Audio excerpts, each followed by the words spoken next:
soir, la sexualité n'est plus un secret d'alcôve, elle s'affiche, se revendique parfois. Les magazines et les sites spécialisés nous expliquent comment atteindre le 7e ciel, devenir des expertes en fellation et des amants inventifs. Le désir et le plaisir semblent à portée de main, mais est-ce vraiment si simple ? Sommes-nous plus libérés ou plus angoissés car soumis à de nouvelles normes ? On en parle avec mon invité, le docteur Sylvain Mimoun. Bonsoir docteur. Bonsoir. Vous êtes gynécologue, andrologue et spécialiste de la sexualité et auteur de Sexe et sentiments, version homme et version femme aux éditions Albin Michel, et également La masturbation rend sourd, 300 idées reçues sur le sexe aux éditions First. Et bien sûr, vous pouvez dès à présent poser toutes vos questions au docteur Sylvain Mimoun au 39 21. Nous sommes ensemble et en direct jusqu'à 1h.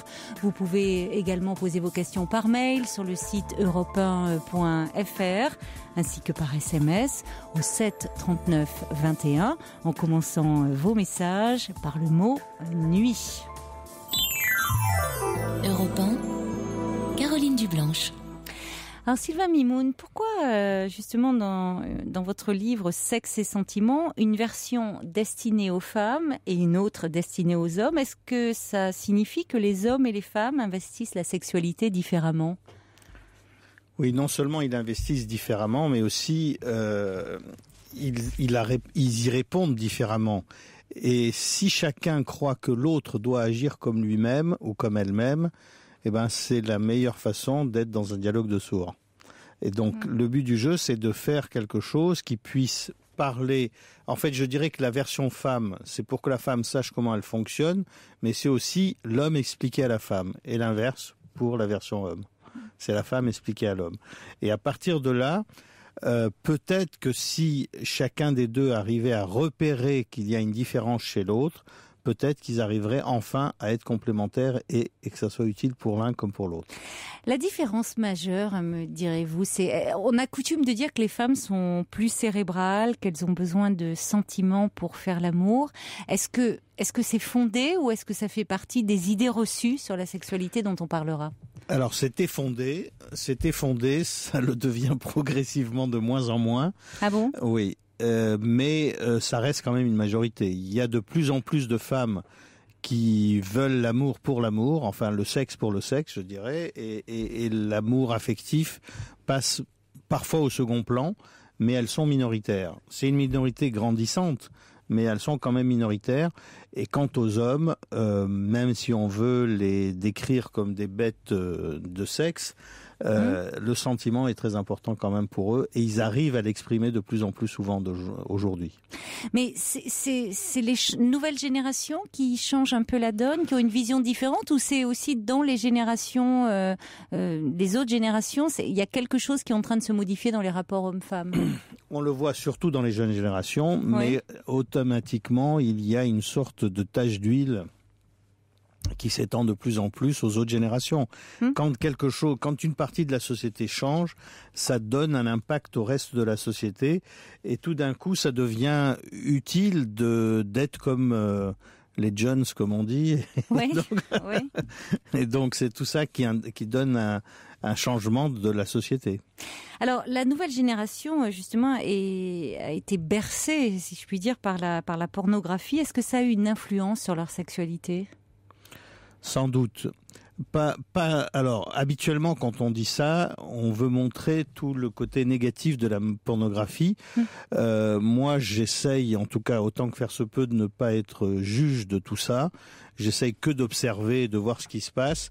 Ce que je dis, c'est que la pornographie n'est pas dangereuse si jamais il y a une parole autour. C'est-à-dire, si un jeune découvre quelque chose et qu'il a des questions et qu'il y a un adulte serein et tranquille qui arrive à répondre à ces questions-là, ça calmera le jeu.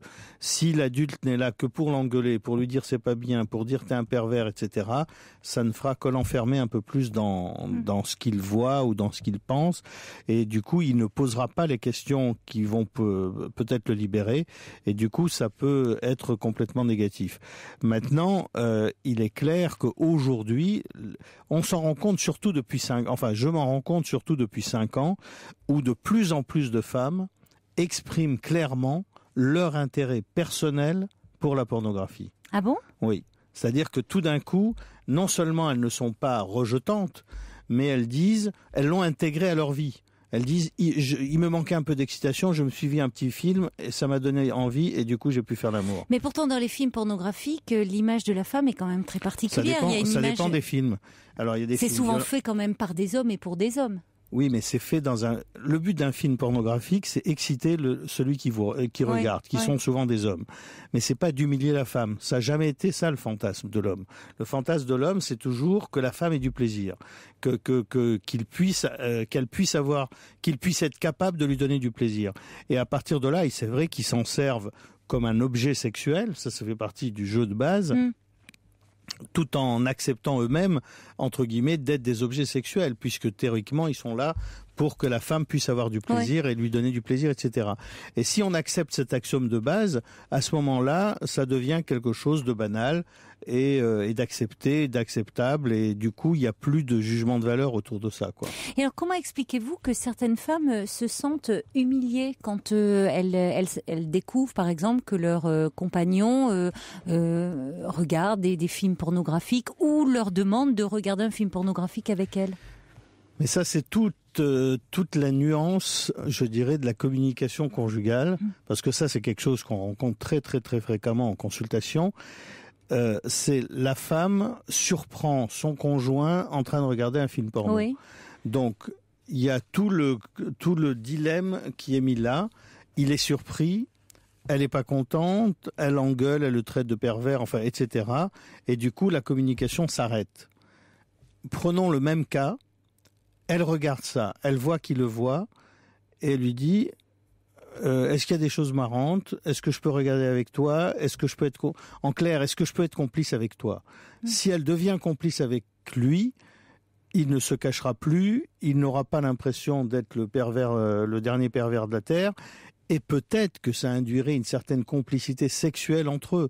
Le pire, c'est ce que l'on voit quand ils viennent en consultation, c'est qu'elle dit en même temps on ne fait plus l'amour parce que j'ai pas très envie, et en même temps je le surprends en train de regarder un film porno, donc c'est un pervers.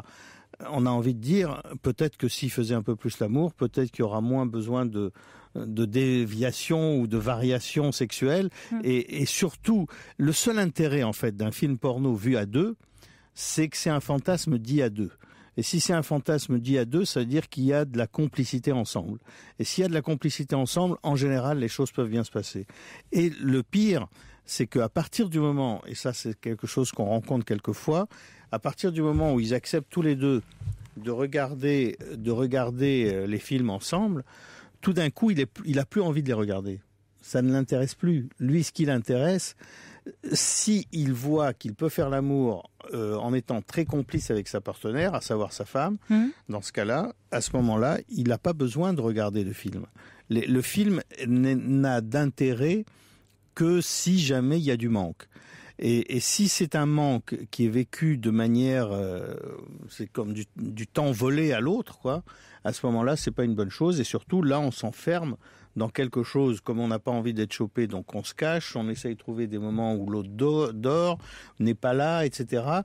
Et du coup, on se coupe de plus en plus de l'autre, et c'est là que c'est gênant. C'est pas le film porno qui est gênant dans cette histoire-là, c'est plutôt le contexte dans lequel ils se mettent pour regarder les films porno. Vous venez de publier un livre intitulé La masturbation rend sourd, 300 idées reçues sur le sexe. Quelles sont les plus répandues encore ? Les plus répandues sont... J'en ai noté quelques-unes. Hein, j'espère bien. Il y en a 300, donc vous pouviez... Sur 300, il y a l'embarras du choix. Voilà. Ouais. Mais je crois que les plus répandues, en fait, c'est l'idée qu'on se fait sur l'autre. C'est-à-dire que la femme se fait sur l'homme, l'homme sur la femme. Mais forcément, parce qu'on ne peut pas être à la place de l'autre. Donc on imagine plein de choses sur l'autre, sur son Sauf désir, si on arrive à dialoguer plaisir. avec l'autre et qu'on arrive à être complice.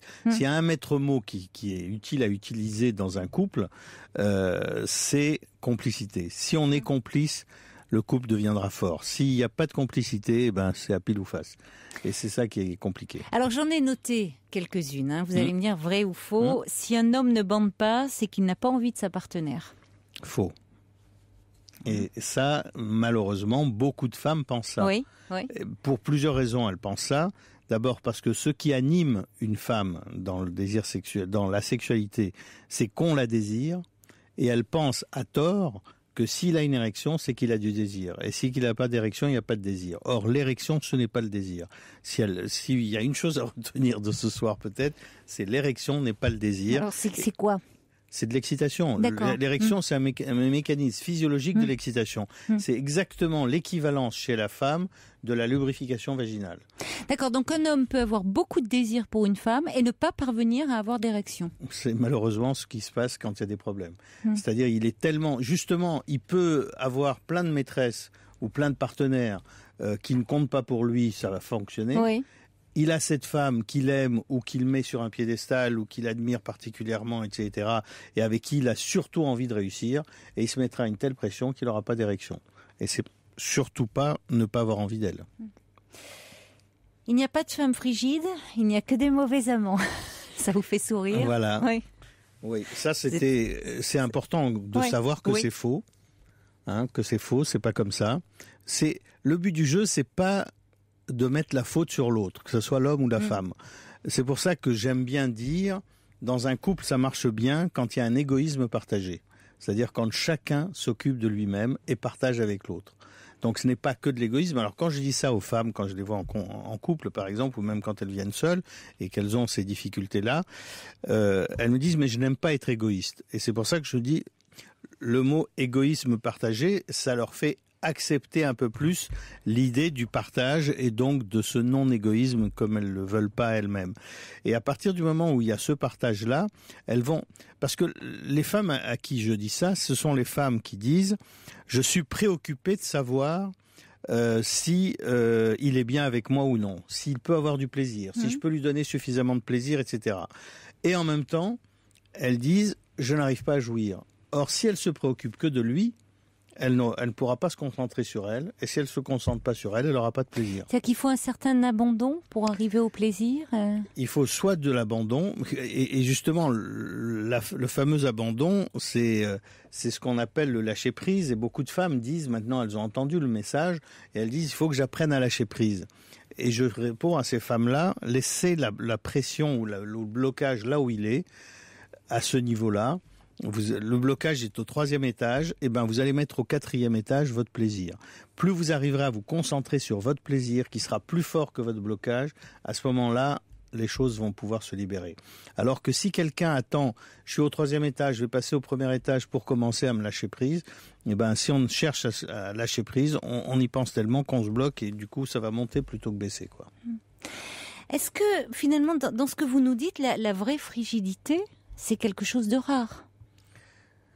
Alors, c'est vrai qu'aujourd'hui, les sexologues, sexothérapeutes et autres ne parlent plus de frigidité parce que on a pris le système américain qui est beaucoup plus parler du symptôme sexuel qui se met en avant comme l'anorgasmie, c'est-à-dire l'absence d'orgasme, l'absence de plaisir, l'anaphrodisia, des choses comme ça. Mais et donc, en effet, ça c'est plutôt rare. Mais surtout ce qui est rare, c'est qu'on sait que la majorité des femmes ont d'abord un orgasme clitoridien. Oui, j'ai lu dans votre livre, les chiffres m'ont paru énormes. 80% de femmes auraient un orgasme clitoridien. Voilà. 20% seulement un orgasme vaginal. Vaginal, exactement. Alors que l'orgasme vaginal reste, malgré tous les livres, parce que c'est pas le seul livre qui a été écrit là-dessus, même du temps de Rapporheit dans les années 75, elle en parlait déjà. C'était une américaine donc qui avait fait un questionnaire avec des témoignages de femmes autour de leur orgasme et de leur plaisir, etc. Et le premier chapitre de ce livre, le nouveau rapport Haidt, il y a 125 pages sur la masturbation. Et pourquoi ça ? Parce que si une femme ne sait pas comment elle-même elle fonctionne, elle aura du mal à fonctionner avec quelqu'un. Or, ce qui se passe souvent quand elles viennent consulter, c'est qu'elles disent « Seule, j'arrive à avoir un peu de plaisir, mais si je suis avec quelqu'un et qu'il y a un rapport, je n'ai pas de plaisir. » Donc, qu'est-ce qu'elles font, ces femmes ? Soit elles attendent qu'ils dorment pour enfin se soulager et avoir du plaisir elles-mêmes, Oui. soit elles vont dans une autre pièce, dans la salle de bain ou ailleurs pour pouvoir le faire, soit elles restent frustrées et elles disent « je ne fonctionne plus ». Et à chaque rapport avec pénétration, elles se disent « j'attends, voyons si aujourd'hui ça va marcher ou non ». Et ça ne marche pas parce que l'orgasme est un réflexe conditionné, c'est-à-dire que quand on a une certaine habitude d'avoir un orgasme, c'est cette habitude qui va primer, qui va devenir une seconde nature. Et si tout d'un coup, la femme qui était habituée à avoir la stimulation du clitoris, parce qu'il y a un rapport avec quelqu'un, avec pénétration, il n'y a plus de stimulation du tout du clitoris, du coup, elle reste frustrée, ça n'aboutit pas. Alors les premières années, ou même la première année, elle peut se dire, bon, je suis amoureuse, tout ça, ça va très bien. Et donc, elle laisse tomber ça, elle se dit, c'est pas grave, l'essentiel, c'est qu'il ait du plaisir. Et là encore, c'est pas de l'égoïsme partagé. Elle s'oublie. Oui. Voilà. Et elle rentre dans un processus négatif. Mais c'est déjà pas mal d'avoir un orgasme clitoridien. Enfin, il y a des femmes qui se plaignent de n'éprouver que cet orgasme-là. Mais qu'est-ce que vous leur diriez ? Enfin, c'est... Vous voyez, qui court après l'orgasme vaginal, pourquoi ? Au prétexte qu'il serait plus étendu, plus profond ? Non, à vrai dire, une femme qui sait, entre guillemets, qui arrive à y faire avec elle-même, il n'y a pas un orgasme plus fort que l'autre, même si c'est l'orgasme clitoridien. La vraie difficulté avec l'orgasme clitoridien, c'est qu'il faut accepter qu'il y ait la stimulation du clitoris. Or, ces femmes-là se disent, maintenant je suis avec quelqu'un, maintenant je suis mariée, maintenant je suis une vraie femme, donc il faut que j'ai du plaisir par le pénis de mon conjoint. Et elles ont trop lu Freud, peut-être. Oui, mais ça peut-être, ou en tout cas, elle a peut-être trop lu de journalistes qui ont trop lu Freud. Vous voyez ce que je veux dire ? C'est plutôt ça l'histoire. Et du coup, du coup, elle reste là-dedans, quoi. Alors il y a le bon, enfin, dans le fantasme, bien sûr, il y a le bon orgasme qui est l'orgasme vaginal et le mauvais orgasme qui est l'orgasme clitoridien. Or, heureusement, c'est faux.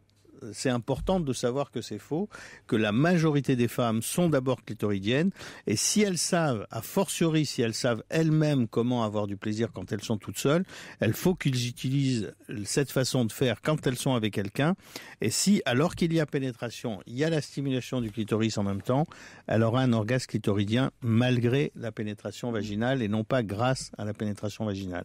Ce qui est le meilleur moyen pour elle, d'abord d'avoir du plaisir en même temps que son conjoint, dans la même période, en tout cas, c'est pas elle d'abord, lui ensuite ou l'inverse. Et surtout, c'est le meilleur moyen pour que son vagin devienne sensible au plaisir, parce qu'il va être conditionné, il va dans le même temps, il va avoir le plaisir en même temps que la sensation vaginale, et du coup, le vagin va devenir de plus en plus sensible.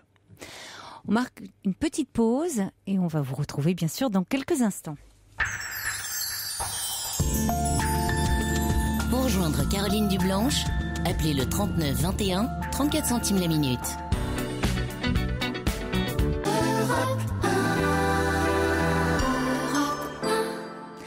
Tout ce que vous avez toujours voulu savoir sur le sexe sans jamais oser le demander, c'est sur Europe 1 en compagnie du docteur Sylvain Mimoun qui est gynécologue, andrologue et spécialiste de la sexualité. Et Claire est avec nous au 39 21. Bonsoir Claire.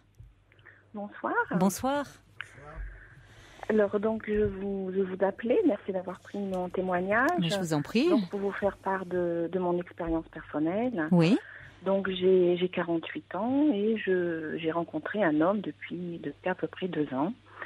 Et en fait notre sexualité ne me satisfait pas entièrement dans la mesure où effectivement je n'ai pas d'orgasme. Et si je poursuis, je vous dirais qu'en fait je me comment dire. Non pas que je m'en veuille, mais je me dis que je ne suis pas suffisamment, je ne l'oriente pas suffisamment, ou en tout cas je n'arrive pas à lui faire comprendre ce qui me fait plaisir et ce qui me fait moins plaisir. Donc en fait, ma difficulté, voilà, c'est d'expliquer qu'est-ce qui me fait plaisir et voilà, qu'est-ce qui me fait. Vous n'osez pas, quand vous dites que vous n'arrivez pas à lui faire comprendre, c'est que vous n'osez pas en parler directement avec lui? Non. Ça fait combien de temps que vous êtes ensemble, vous m'avez dit? Ça va faire 2 ans. 2 ans, oui. Bon. Oui. Donc alors, voilà, le docteur Bimond va vous répondre. Ce qui est dommage dans ce que vous dites, c'est qu'en même temps, vous savez vers où il faut aller. Parce qu'il y a des femmes qui sont dans la même situation que vous et qui ne savent même pas elles-mêmes qu'est-ce qu'il faudrait qu'ils fassent pour qu'elle ait du plaisir. Tandis que vous savez, donc l'idéal, ça serait que vous lui montriez. C'est même pas de lui dire. C'est soit vous le faites vous-même devant lui, avec lui, dans une sorte de complicité ensemble, soit vous prenez sa main et vous la guidez. C'est pas un discours, c'est pas le moment de faire une dissertation, quoi. C'est pas le moment de commencer à expliquer. Je l'ai déjà fait, ça, lui prendre sa main et la guider, je l'ai déjà fait, effectivement. Et alors ? J'ai l'impression qu'il faudrait que je sois beaucoup plus explicite, en fait. Et j'ai l'impression qu'à chaque fois, il faut que j'y revienne. Mais pardonnez-moi de vous poser cette question, mais est-ce que vous simulez, du coup, le plaisir ? Non, pas vraiment, non. Alors, non, je ne simule pas l'orgasme. J'ai du plaisir avec lui. Bon, c'est déjà important. Je ne suis pas... Je ne me qualifierai pas de frustrée. Donc, j'ai du plaisir avec lui. Oui. Je ne simule pas, non. Mais je voudrais quelquefois, j'attendrai des caresses qui peut-être ne viennent pas. Mais et je me dis que... Oui. Souvent, ce que l'on dit, en fait, en tout cas dans les enquêtes, c'est que les hommes, maintenant, acceptent l'idée qu'il y ait des caresses pour la femme. Mais la plupart du temps, quand ils en font 2 minutes ou même 5 minutes, ils ont l'impression qu'ils en ont fait beaucoup déjà. Et alors que quand on a demandé aux femmes combien de temps elles voulaient des caresses pour ça aboutisse à quelque chose, c'était plutôt au moins 20 minutes. Ah oui, donc on est dans un grand gap entre l'un et l'autre. Et c'est en ce sens... On n'est pas dans le même temps. On n'est pas dans le même temps. Et c'est pour ça que si vous lui faites comprendre que vous aimez, qu'il vous touche à tel endroit ou tel endroit, et que vous le laissez faire après, il va commencer et puis il s'arrêtera parce qu'il n'a pas de point de repère sur où est-ce que vous êtes. Sauf si vous arrivez à lui dire encore comme ceci, plus fort, moins fort. Bon, et ce qui peut même peut-être vous gêner parce que vous vous débranchez vous-même. Et c'est pour ça qu'un certain nombre de femmes se caressent elles-mêmes quand elles sont avec leur partenaire, dans la mesure où d'abord la plupart des hommes sont plutôt stimulés quand ils voient la femme qui est avec eux se caresser elle-même, parce que pour eux ça devient un jeu érotique et non pas uniquement le fait qu'elle se débrouille toute seule, parce qu'elle se débrouille pas toute seule, elles sont plus excitées parce qu'il est là, et en même temps elles savent que de cette manière-là ça va aboutir. Mais il faut sans doute, même si vous l'avez fait toute seule, il faut sans doute un peu plus de temps pour pouvoir se laisser aller face à quelqu'un. Mais il y a des habitudes amoureuses qui se prennent, et c'est vrai qu'au bout de 2 ans, c'est peut-être plus compliqué qu'au départ aussi, parce que ça a l'air de remettre en question un peu ce qui se fait. C'est peut-être ce qui vous gêne, non, Claire, aussi? Non, moi je trouve que dans les 2 ans, on a sacrément évolué quand même. Bon, tant mieux. Alors c'est bien. On a quand même, l'avancée est quand même notable, D'abord, je suis plutôt contente du sens de la courbe. Les 2 ans, c'est suffisamment récent pour être encore dans la nouveauté et suffisamment ancien pour justement entraîner la décontraction nécessaire. Et plus vous arriverez à vous sentir à l'aise l'un et l'autre, c'est-à-dire rassuré à l'intérieur de vous, plus vous accepterez de faire un certain nombre de choses qui vont majorer l'excitation. Dans le contexte actuel, en tout cas, n'attendez pas les bras croisés qu'à un moment donné, ils comprennent ce qu'il faut faire. C'est pas ça le but. Je crois qu'il faut que vous preniez les choses en main. Tout ça, comment ? Je disais intellectuellement, tout ça, on le sait. C'est un peu comme... Non, mais c'est pas intellectuellement qu'il faut changer, justement. Le moment venu... on a peut-être plus de... Il y a une mise en pratique. Le plus important dans la sexualité, c'est cette mise en pratique. C'est pour ça que je disais, c'est pas de la dissertation qu'il faut faire dessus. C'est de lui montrer comment. À la limite, par exemple, il y a des femmes qui arrivent à dire à leur partenaire, tu m'excites tellement que j'ai envie de me caresser. Et du coup, il se sent concerné parce que il entend tu m'excites tellement. Alors que si elle fait que se caresser sans rien lui dire, il peut se dire finalement je ne suis pas capable de lui donner du plaisir, il faut qu'elle se débrouille toute seule. Alors c'est important ça. Est-ce que les mots aussi ont un pouvoir érotique pendant l'amour? L'avantage de l'humain par rapport à l'animal, c'est qu'il y a les mots justement. Et les mots, ça entretient le fantasme, ça entretient. Il y a des mots rassurants, des mots stimulants, des mots apaisants. Il peut y avoir des mots crus et aussi, des mots crus à certains moments et à d'autres. Et donc là, il faut savoir où en est l'autre. Et la meilleure façon de faire pour ça, c'est d'utiliser ce qu'on appelle des suggestions ouvertes. C'est-à-dire qu'on commence à dire un ou deux mots, mais plutôt sous forme d'interrogation, et on voit si l'autre est fermé à ça ou au contraire s'il suit ça, et du coup les choses se passent de mieux en mieux, quoi. Par exemple, de dire à quelqu'un, à son partenaire avec qui on est depuis 2 ans, j'ai envie, j'ai rêvé ou j'ai pensé que j'avais envie de faire des choses inhabituelles pour moi, j'avais envie de me caresser, rien que d'y penser ça m'excitait. Si l'autre dit mais t'es complètement folle, ben là vous arrêterez aussitôt. Et si au contraire il vous dit mais ça me plairait beaucoup, ben les choses se passeront automatiquement beaucoup mieux. C'est comme ça que petit à petit les choses peuvent se faire. Et le but du jeu en tout cas c'est surtout pas émettre de critiques.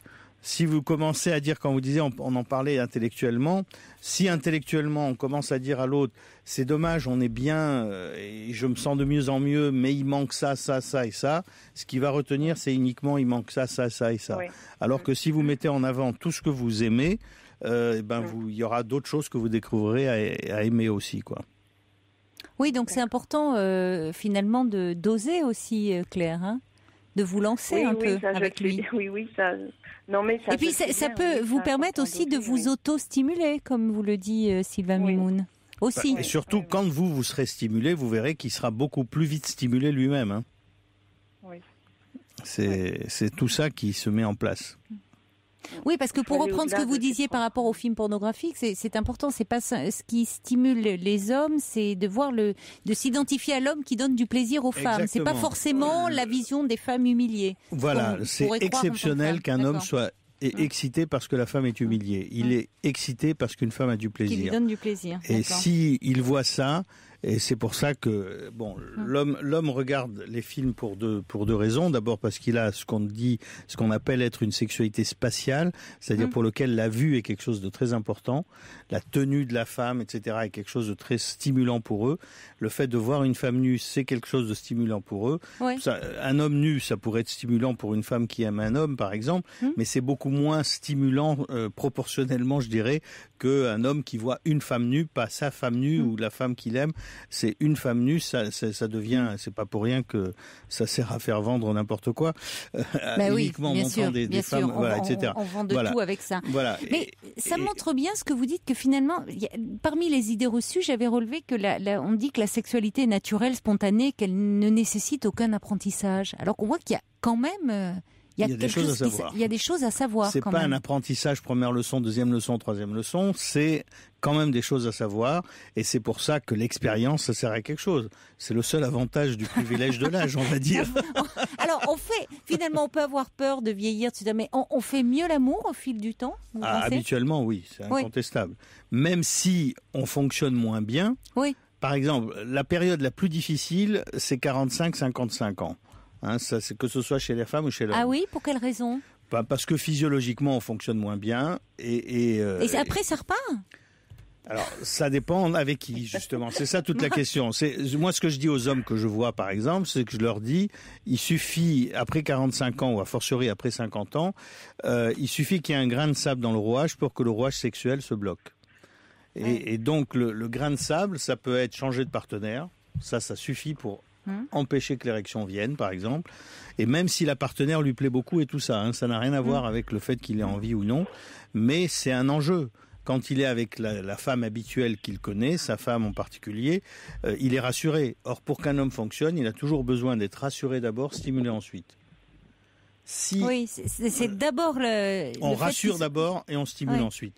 Or, tous les hommes demanderont toujours à être stimulés, jamais à être rassurés. Oui, c'est vrai. Et si la femme fonctionne sur le même modèle, en disant, bon, il va s'occuper de moi, mais s'il n'est pas rassuré, lui, il ne peut pas s'occuper d'elle. Donc, pourquoi... Et rassurer un homme, alors, parce que dans ce domaine-là, dans le domaine amoureux, ça passe par quoi ? On va pas... le fait qu'il voit qu'elle est très contente d'être avec lui, qu'elle a du désir pour lui, qu'elle a envie de faire plein de choses, que finalement, même s'il n'a pas d'érection, elle adore ses caresses et elle adore qu'il la touche et qu'il lui donne du plaisir de cette façon-là. Et c'est pour ça que quand il y a des femmes qui pourtant adorent les caresses, c'est le phénomène essentiel habituellement de la sexualité féminine, et qui disent oui, mais au départ, je ne veux pas on n'est pas des adolescents, on ne va pas se donner du plaisir uniquement par les caresses. Et elles ne se rendent pas compte, ces femmes-là, que quand elles font ça, elles coupent complètement l'évolution de leur propre couple avec cet homme-là, parce que lui, sachant qu'il peut lui donner du plaisir, même s'il n'a pas son érection, ça va le rassurer lui suffisamment, du coup, et son plaisir à elle va le stimuler. Du coup, les choses vont se passer de mieux en mieux. Vous avez entendu, Claire ? Rassurez-le, cet homme, et caressez-le. Voilà. Ou laissez-le vous caresser, surtout. Voilà. Ça vous ferait d'une pierre deux coups, exactement. Voilà. Exactement. Merci beaucoup, Claire, d'avoir ouvert le bal.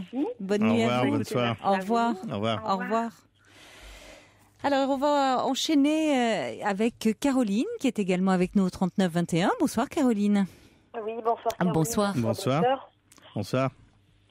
Alors, moi, je me dirige vers vous parce que je suis en couple donc depuis 2 ans et demi et nous avons une petite fille de 10 mois. Et donc, depuis ma grossesse, je n'ai plus de désir pour mon conjoint.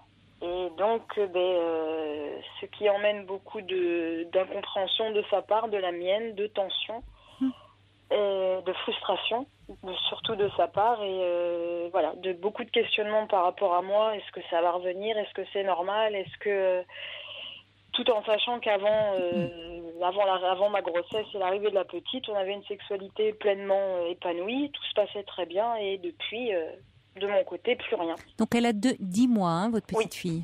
Oui. C'est ça. Donc depuis 10 mois, votre désir semble complètement assoupi. Vous vous interrogez là-dessus. Oui, c'est intéressant. Est-ce que la question, en plus du non-désir, est-ce qu'il peut y avoir des moments où il peut y avoir une sorte de gêne, voire de dégoût à l'idée de faire l'amour avec lui? Non, parce que en plus au début, c'est vrai que c'était un peu la gêne. La petite dormait pas dans notre chambre, mais dormait à côté. Donc dans une chambre à côté, donc je me suis dit peut-être que sa présence fait que je suis dérangée ou un peu honte, effectivement. Et du coup, on a eu l'occasion de par des week-ends se retrouver tous les deux. Et non, c'était pas voilà, ça c'est pas la. Après, il y a eu des moments où avec la petite était dans sa chambre, elle dormait. Il y a eu ces moments où on a eu des relations, mais non, c'est pas la gêne de la petite, de sa présence. Je ne vous ai pas parlé de la gêne de la petite. La gêne qu'il vous touche. Non. Bon, non. Ça c'est plutôt bon signe. C'est logique. Habituellement, en fait, ce que je conseille à qui veut m'entendre, que s'il y a plus de 6 mois qui sont passés, il faut pas attendre les bras croisés. Il faut se faire aider pour que les choses reviennent et ne pas attendre que ça revienne tout seul. Ouais. C'est normal que les premiers mois, ça soit freiné, que ça réagisse moins vite. L'ennui de sa frustration à lui, c'est que ça peut majorer l'incompréhension de part et d'autre, et le fait de vous donner cette sensation d'incommunicabilité entre vous deux. Alors que on peut en théorie tout comprendre, mais la vraie question dans le domaine sexuel, c'est plutôt ce qui se passe au niveau des émotions. Et souvent, ce qui se passe quand on vient d'avoir un enfant, c'est que de manière inconsciente, on peut penser ou ressentir l'autre comme étant un père, et un père, ça se touche pas. Du coup, et le meilleur moyen de ne pas le toucher, c'est de ne pas avoir de désir. Oui, peut-être, oui. Oui, parce que ça ne veut pas dire qu'il n'y a plus d'amour. C'est-à-dire qu'on peut aimer son compagnon et ne plus avoir de désir pour lui. Exactement. Et là, c'est presque plus que de ne pas avoir de désir, c'est réellement avoir de l'interdit à avoir du désir. Un interdit inconscient à avoir du désir. Et pour ça, il faut se faire aider, quoi. Ça ne vient pas tout seul, quoi. Ça ne revient pas comme ça. Est-ce que c'est un motif fréquent de rupture dans les couples absence de sexualité? Oui. En tout cas, ça c'est un biais de recrutement. Quand on fait le métier que je fais, oui, forcément, c'est un peu orienté, on va dire. Oui. Et du coup, oui, c'est quelque chose. En tout cas, les couples qui s'entendent bien sexuellement peuvent divorcer, peuvent se séparer, etc. Mais ils sont beaucoup moins fréquents que ceux qui ne font pas l'amour. Ceux qui ne font pas l'amour ont plein de raisons de s'engueuler, plein de raisons de ne pas être contents, etc. Et c'est tout ce mécontentement-là qui va aboutir au fait que... oui, il y a trop de frustration qui s'accumule et qui ne peut pas se régler autrement. Est-ce que pour autant, il y a des couples peut-être plus âgés ou qui peuvent être heureux, épanouis, sans sexualité dans le couple?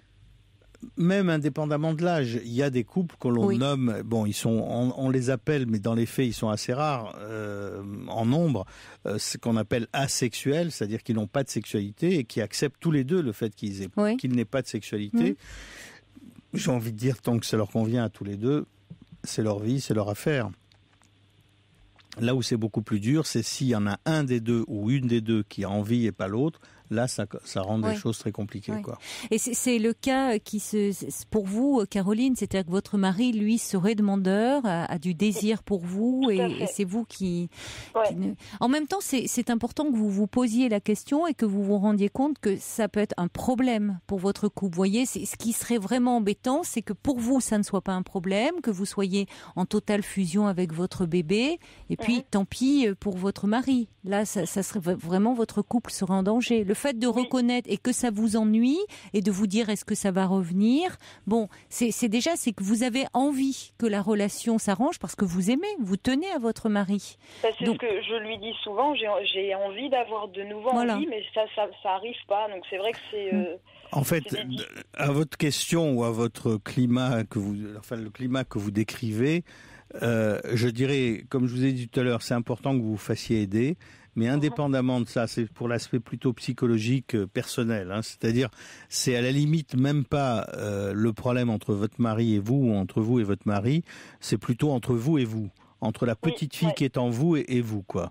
Et c'est ça. On a consulté, et effectivement, le thérapeute nous disait que c'était plus un problème personnel dû à moi plutôt que tous les deux. Donc, c'est pas un problème de couple. Et la deuxième chose, c'est que indépendamment de toute psychothérapie, le seul moyen ou le seul allié vrai que vous puissiez avoir, vous, pour que le désir revienne, c'est votre propre plaisir. C'est-à-dire, plutôt que d'attendre de savoir si demain, après-demain ou dans un mois, le désir va venir tout d'un coup en tapant à votre porte, parce que ça viendra pas comme ça, c'est plutôt de vous focaliser sur comment vous pourriez avoir du plaisir à nouveau, ou soit le même plaisir qu'avant, soit un plaisir différent. Et plus vous saurez comment votre corps fonctionne, malgré la grossesse, l'accouchement et tout ça, et comment aujourd'hui vous pourriez fonctionner, et si vous fonctionniez ainsi, ce plaisir-là, répétitif, pourrait vous donner envie à un moment donné. Et si vous êtes capable d'avoir du plaisir alors que vous faites l'amour avec votre mari, même s'il y a des caresses, je dirais même si c'est vous qui vous caressez pendant qu'il y a cette pénétration, je dirais presque même si votre inconscient repérait qu'avec cet homme, entre guillemets, semi-intouchable ou complètement intouchable, vous pouvez avoir du plaisir, c'est qu'il n'est pas si intouchable que ça et du coup les choses peuvent se changer. Bon. D'accord.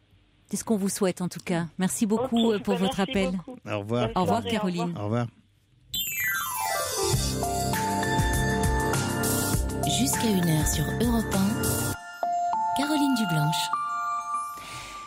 Docteur Mimoun, vous qui êtes à la fois gynécologue et andrologue, quelles sont les demandes les plus fréquentes que vous rencontrez en consultation, aussi bien de la part des femmes que des hommes, puisque vous avez, pas si fréquent, cette double spécialité, en plus d'être spécialiste de la sexualité.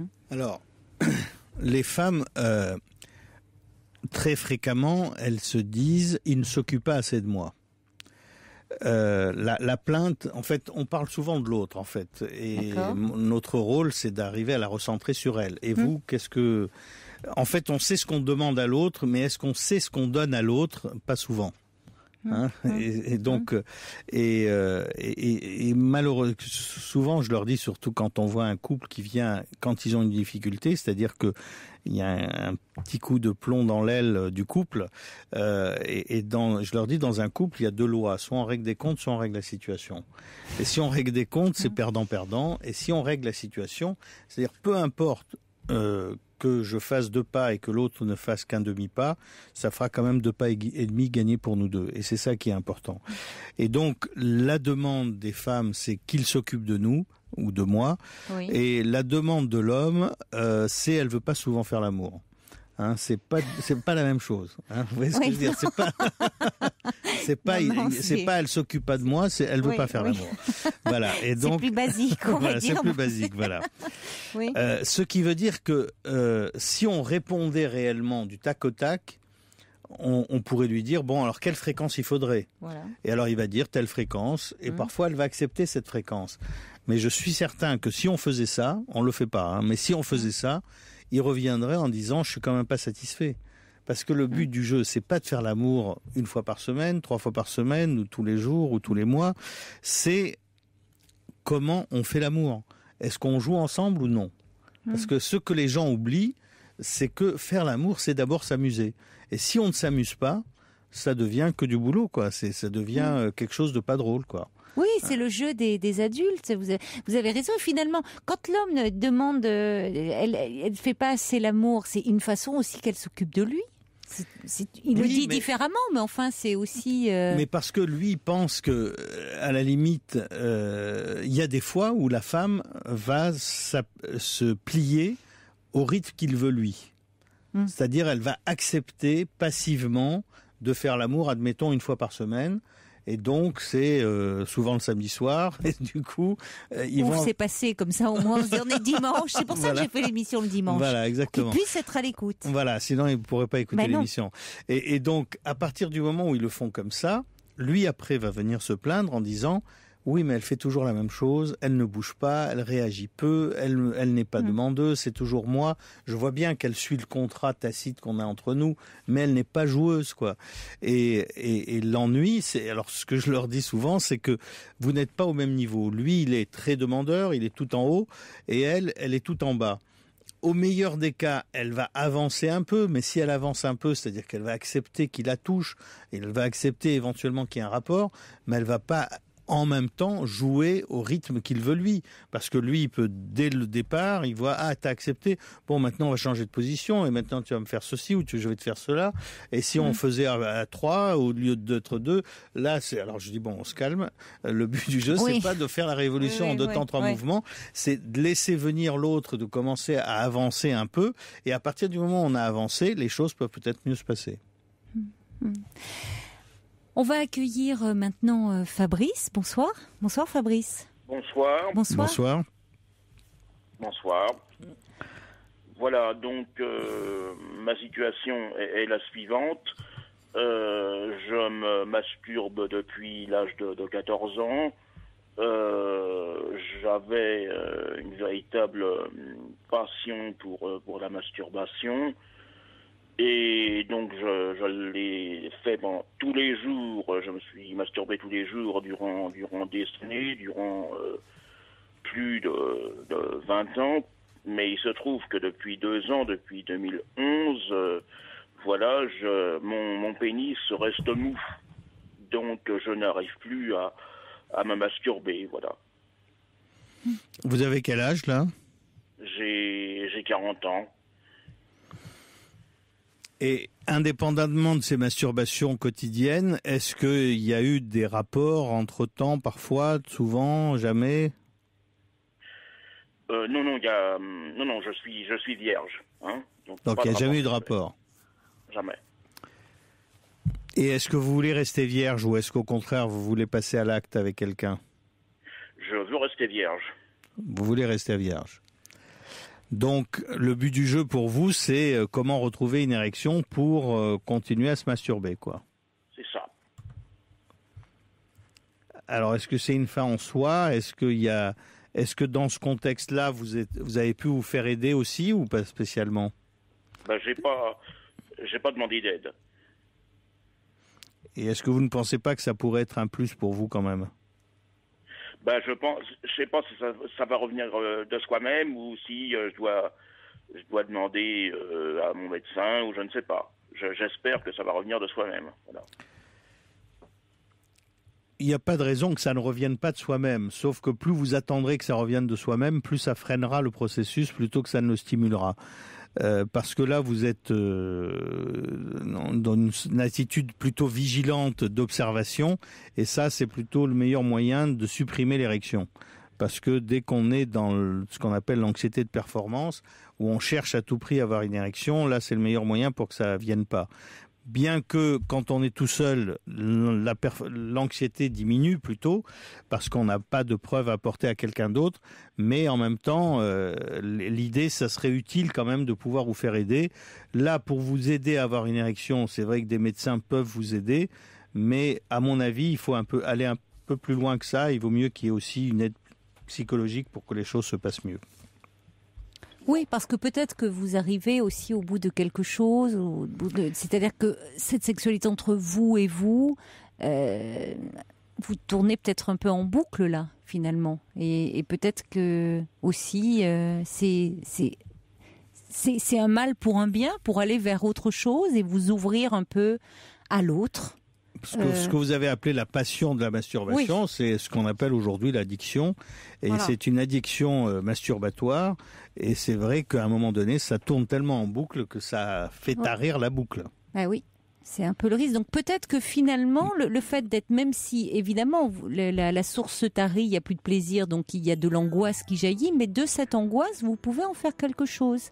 C'est-à-dire partir à la rencontre de vous-même, mais de l'autre aussi. Vous ouvrir à l'autre. Il y a quelque chose qui est bloqué. Se servir de cet obstacle-là pour le contourner, justement. Oui. Vous voyez, ça peut être finalement une chance qui est en train de se passer, même si ça vous angoisse terriblement.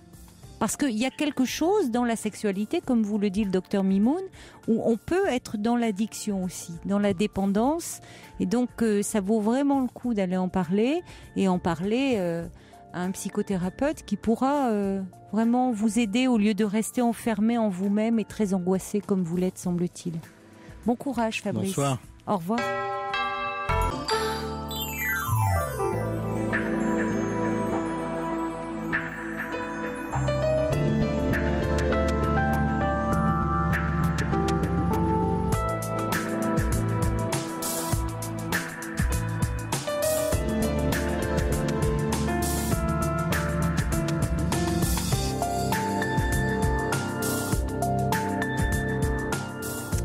Soyez les bienvenus sur Europe 1 jusqu'à 1h. On parle d'amour, de désir, de plaisir avec le docteur Sylvain Mimoun qui est en direct au 39 21. Vous pouvez lui poser toutes vos questions. Docteur Sylvain Mimoun qui est gynécologue, andrologue et spécialiste de la sexualité et auteur de Sexe et sentiments, version homme et version femme aux éditions Albin Michel.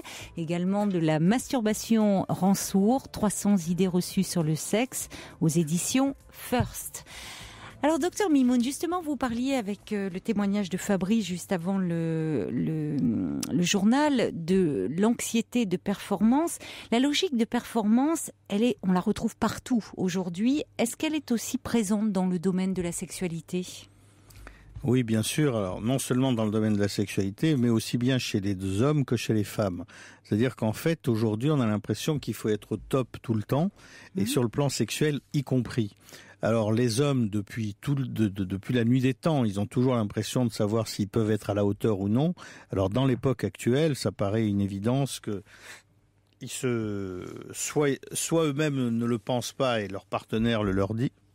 J'espérais mieux de toi, enfin, oui. Etc. Et donc c'est pas très sympathique.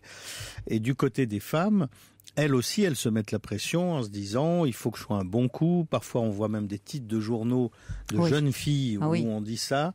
Et donc, c'est comme si aujourd'hui, la sexualité, j'ai envie de dire qu'on parle plus clairement de sexe, de manière beaucoup plus crue qu'avant. Et que parce qu'on parle de ça, il faut qu'on soit au top par rapport à ça. C'est-à-dire qu'on ne peut pas ignorer tel ou tel mot, telle ou telle pratique, comment faire plaisir à l'autre, et comme s'il n'y avait qu'un savoir-faire. Or, le sexe, c'est d'abord du jeu. Si on joue, on apprend ou on n'apprend pas, pourquoi pas, mais on joue. Mais si on se dit qu'il faut que je fasse mes devoirs et que je sache que je devienne un virtuose de la sexualité, à ce moment-là, ce n'est pas une bonne chose ni pour l'homme ni pour la femme. Mais justement, je trouve que en préparant cette émission sur la sexualité, je me disais que c'était compliqué de parler de sexualité parce qu'on avait tendance à la réduire à quelque chose de mécanique, de technique, de simple, alors que je trouve que ça touche à l'intime et c'est quelque chose de complexe.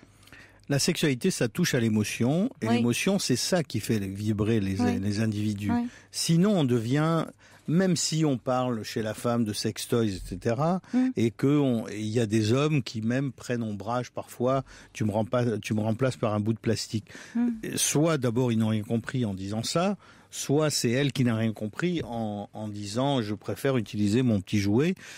Alors que le but du jeu, c'est pas ça. Le but du jeu, c'est qu'elle ne reste pas frustrée et que si elle n'est pas frustrée, elle joue avec l'autre, et le partenaire à savoir. Oui. Et du coup, qu'il y ait le sextoy ou non, c'est secondaire. Ça, ce n'est qu'un objet. Tandis que l'essentiel, c'est quelle émotion ils vont partager ensemble. Et s'il y a une émotion qui se partage, c'est à partir de cette émotion-là qu'il peut y avoir de l'affectif, voire du sentiment, voire de l'amour. Et même si la plupart des gens pensent qu'il faut d'abord qu'il y ait de l'amour pour qu'il y ait ceci ou cela, pourquoi pas, on peut commencer par l'un ou par l'autre. Mais ce qui est sûr, c'est que quand on associe l'émotion, l'amour et le plaisir, ça devient un attachement beaucoup plus fort, parce que c'est un attachement corps et âme. Oui, c'est important de le dire, parce que en même temps, si je comprends bien, vous dites que nous sommes mieux informés aujourd'hui, mais pour autant pas forcément plus libérés.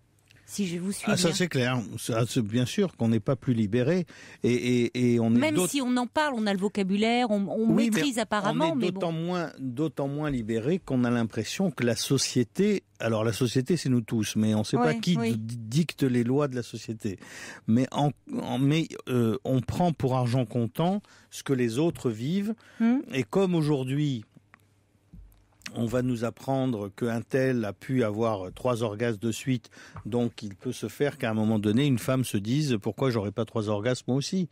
Or, le but du jeu, c'est pas ça. Si elle est bien avec un seul orgasme, il vaut mieux qu'elle se limite à ça, plutôt qu'elle cherche désespérément le deuxième qui ne viendra pas.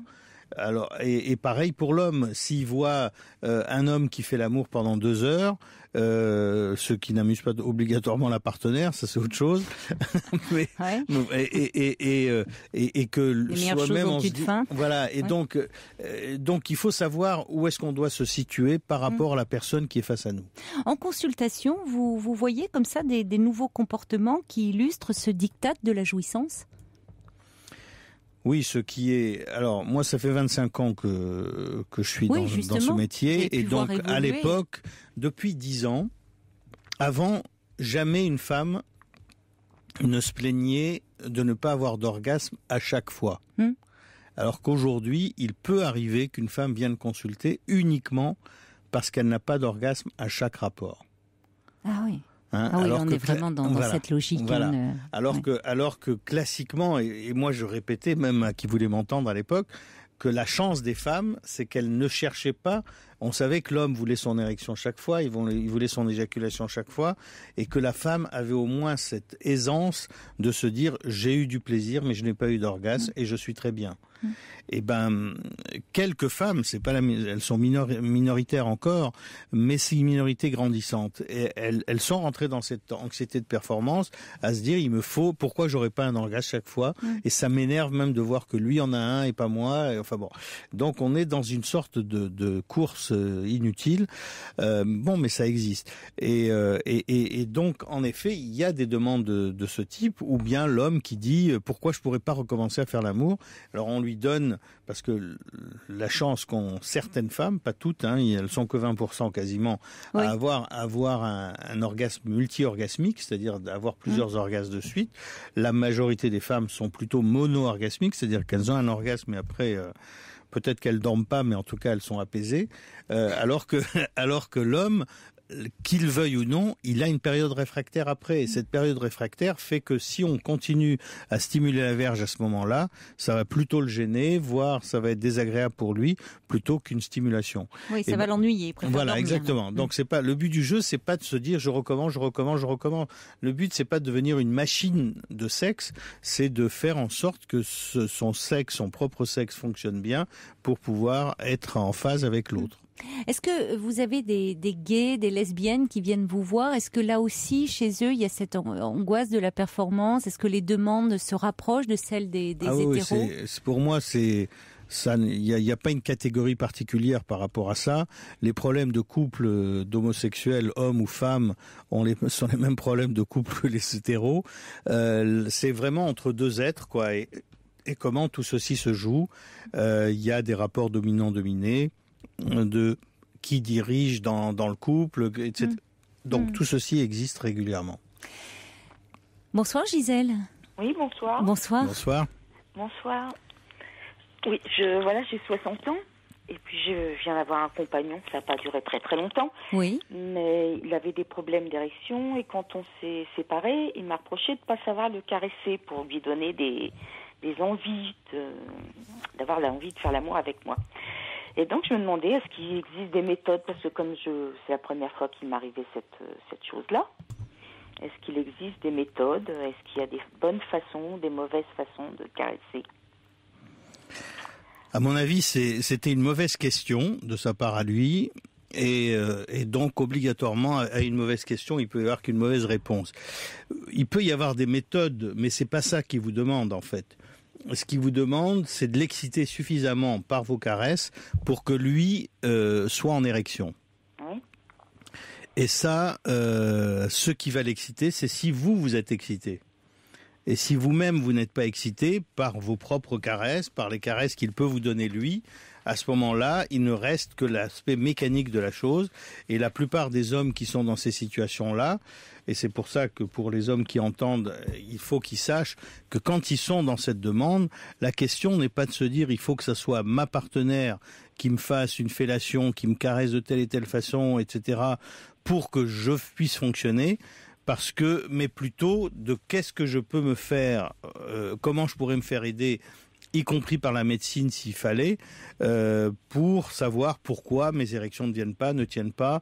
Est-ce qu'il y a moyen de réguler tout cela, l'aspect hormonal, l'aspect physiologique, l'aspect circulatoire, vasculaire, etc.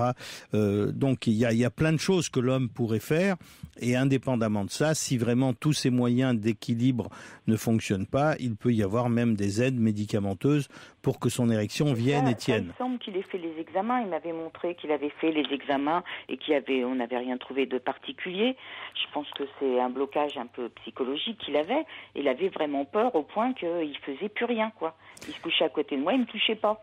Oui, mais c'est bien ce que je veux dire, c'est que en fait vous n'y êtes pour rien dans l'histoire, et c'est pas uniquement parce que vous ne l'avez pas caressé comme ça.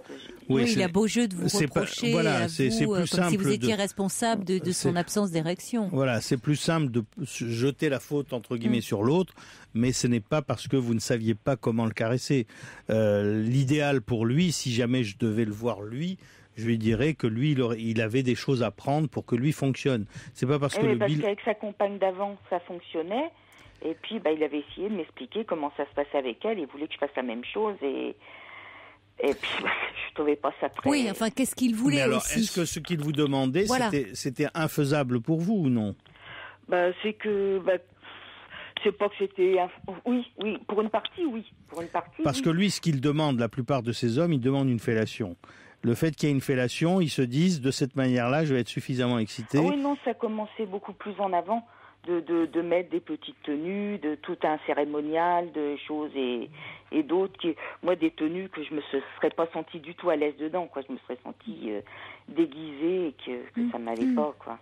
Voilà, ça c'est le jeu dont je parlais tout à l'heure, c'est-à-dire qu'il n'y a pas de complicité du tout là-dedans, donc du coup, ça ne peut pas aboutir. C'est pour ça que je vous disais que ce qu'il aurait voulu... en fait, c'est qu'avec sa compagne précédente, il est probable qu'elle arrivait à jouer en tout cas à ça. Et c'est parce qu'elle jouait à ça qu'il se sentait excité par cela, et que du coup, il pouvait avoir une érection. C'est pas les caresses, c'est pas tel ou tel, comment il peut y avoir telle ou telle stimulation. Mais c'est une erreur malgré tout de sa part à lui de se dire, si jamais on me fait pas ça, je peux rien avoir. Oui, parce qu'on peut pas plaquer ce qu'on faisait avec l'un ou avec l'une avec l'autre, parce que c'est pas de la mécanique.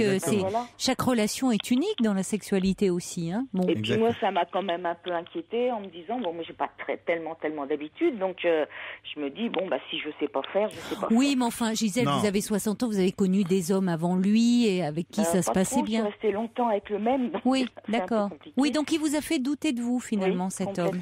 Oui, mais malheureusement, quand on a envie de sortir soi-disant la tête haute, on agresse l'autre en lui balançant les fautes sur lui. C'est ce qu'il a fait avec vous. Et c'est pas cool, comme on dit.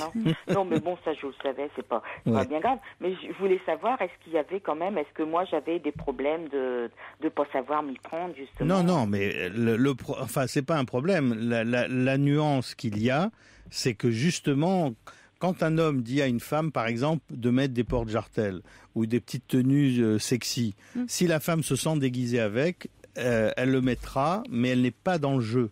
Ça ne l'excite pas, elle. Et si elle n'est pas excitée, ça ne fera rien. Si vous mettez ça que comme une tenue et que vous n'êtes pas dans le jeu, ça ne le stimulera pas. Si vous sent excité par ça, et ce qui est peut-être possible qu'avec sa campagne précédente, elle était peut-être un peu excitée par ça, et c'est son excitation à elle qui le stimulait lui.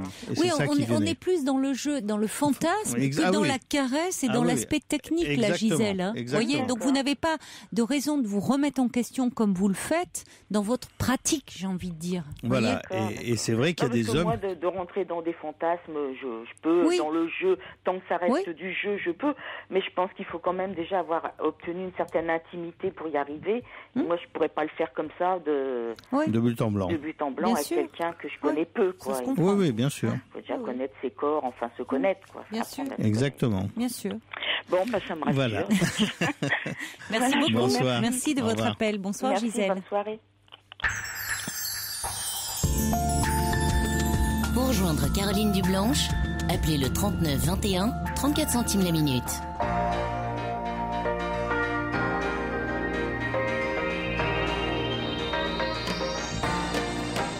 Celui qui chante son histoire, à notre histoire, au fond de lui. Celui qui chante rejoint le ciel et fait bouger.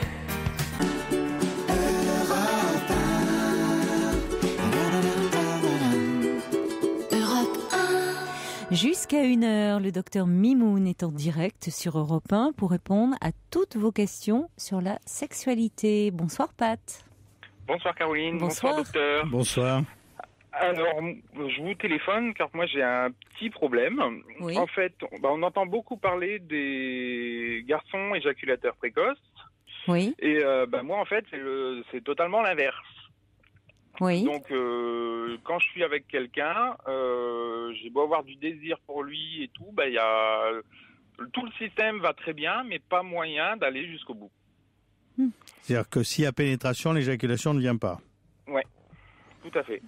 Et ça peut durer longtemps, ça peut au moins durer facilement 1 heure, mais même au bout d'1 heure, ça vient pas. D'accord. Donc là, je viens de rencontrer quelqu'un, j'ai déjà eu plusieurs histoires, mais en fait, ça marche pas, parce que les personnes croient que j'ai pas de désir pour eux, étant que ça vient pas. Et donc là, je sais plus vraiment quoi faire. J'ai déjà été voir le médecin, il m'a prescrit des anti-anxiolytiques, mais même avec des anti-anxiolytiques, ça marche pas. Non, de toute façon, avec un anxiolytique, ça ne marchera pas. Et si on vous donne un antidépresseur, ça retardera encore plus.